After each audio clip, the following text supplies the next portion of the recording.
100% オレンジジュース。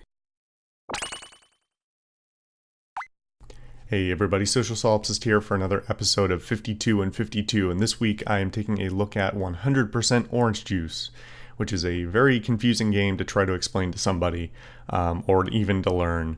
But it is a digital board game, much in the same vein as something like Mario Party or something of that ilk. And it is equally frustrating and it induces salt in people like you wouldn't believe. You're currently watching footage from the single-player campaign. Yes, it does have a single-player campaign, if you can really call it that. Really, it's just games against the computer with a bare, vague semblance of a plot on it. But it doesn't really count. But it does have a single player mode. It's got a surprisingly vibrant community. If you go into the online mode web browser, or the server browser, there's a surprising number of games going on at any single time. And it's a 4-person game, so a couple of dozen games going at a time. That's pretty good for a super niche, weird anime game. I honestly don't know where to even start with this. Similar to Mario Party, apparently most or all of these characters are from a variety of other games, a variety of different genres. I think there's some visual novels and a shmup or two in there, all made by the same developer, I believe, who then decided, hey, let's make a Mario Party style game, because that's something that the PC is a little bit lacking in. However, it diverges somewhat from the standard Mario Party fare. There's not really mini games so much as there's some, well, we'll get into it slowly but surely. I'll try not to get into too much detail, partially for the sake of my own time, as I'm in the midst of packing boxes right now. Yeah, I'll get into it a little bit. Basically, the point of the game is to complete a series of quests. There are 2 types of quests, either to gain a certain number of stars or to win a certain number of battles. You get stars for no reason. We'll just go with that, because in that way it is much like Mario Party. You win battles by either fighting random monsters on the field or fighting your opponents who are the people who you're playing against. Each different character has different combat stats, and there's attack, defense, and evade. Attack is obviously attack. Defend and evade. Defense protects you from a certain amount of damage, but no matter how well you defend, it reduces damage by the number that you roll, but you can never reduce it to 0. It'll always deal 1 damage.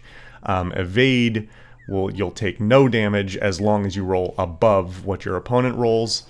But doing that can often be kind of hard. Different characters have different special perks and different stats, bonuses or subtractions from those 3 combat stats, and so on and so forth. Whether you even want to do combat is another question entirely. And then we get into the one of the main mechanics, which is the card system. I guess at the end of every round, the game draws a card and plays it.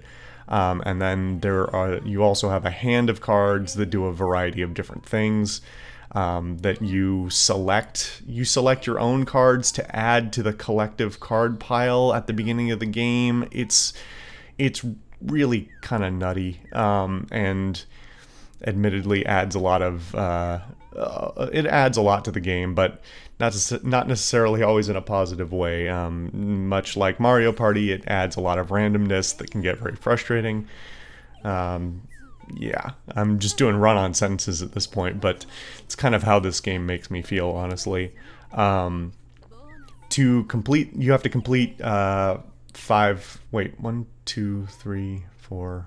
six quests. You can, again, pick either one. You can switch off between the two unless you pick certain characters that can only do one of the type of quests. And to complete a quest, you have to, fulfill the requirements and then get to one of the home bases of either your own home base that you have the option to stop at every time you walk over it, or if you roll exactly to land on somebody else's, you can also use theirs. It'll heal you and give you the option to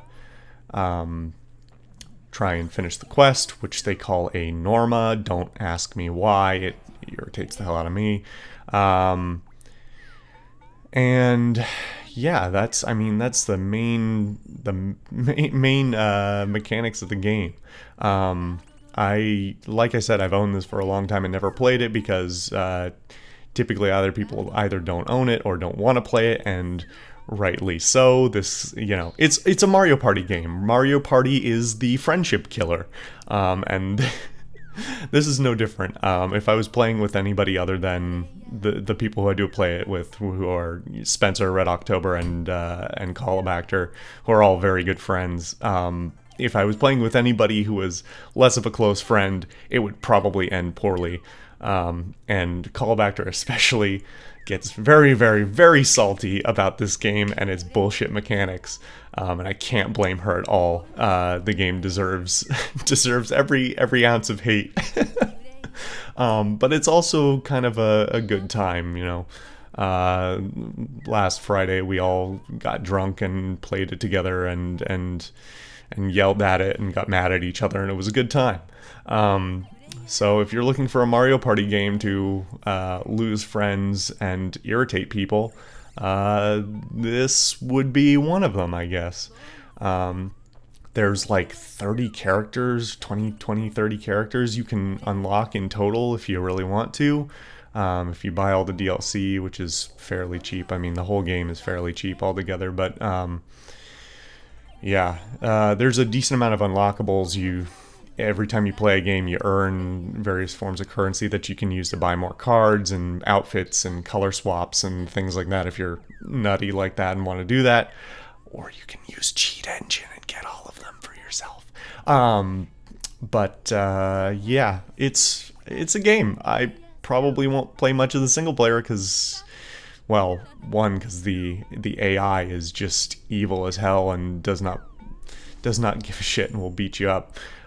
Even on the easiest difficulty, but playing it with, if you've got 4 friends who want a dumb time waster, this would be it.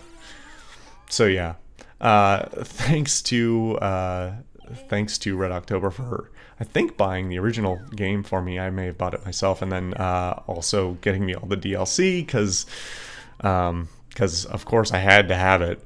I'm still mad about that, by the way, Red. I know you're watching this. And yeah, I mean, pick it up if you want, or don't if you don't want to. It's a time. Anyway, I've been the Social Solipsist. Thank you guys for watching it yet again, and I will see you guys next time.